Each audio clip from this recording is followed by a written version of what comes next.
اور ہم نے تمہاری موت کے بعد تمہیں اٹھایا تاکہ تم شکر کرو۔ اللہ پاک نے جب بنی اسرائیل کو کہا کہ اپنے نفس کو قتل کرو، کیونکہ انہوں نے بہت بڑا گناہ کیا تھا، یعنی ایسا گناہ جس کی بخشش نہیں ہے، وہ شرک ہے۔ شرک کرنے کے بعد اللہ تعالیٰ نے ان کو کہا کہ اپنے نفس کو قتل کرو اللہ سے معافی مانگنے کے لیے۔ پھر جب انہوں نے اپنے نفس کو قتل کیا تو اللہ پاک نے انہیں دوبارہ زندگی دی تاکہ وہ شکر ادا کریں، یعنی ان کی موت وہ اصلاً موت ہو سکتی تھی، لیکن اللہ پاک نے ان کو دوبارہ زندگی دی اور کہا کہ اللہ تعالیٰ نے ان کو شکر کا موقع دیا۔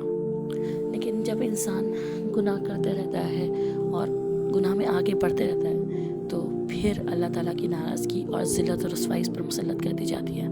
تو اللہ ہمیں توفیق دے کہ ہم اپنے گناہ کے بعد احساس کریں، اللہ سے سچے دل سے معافی مانگیں، توبۃ النصوحہ کریں تاکہ اللہ تعالیٰ ہم سے راضی ہو جائیں۔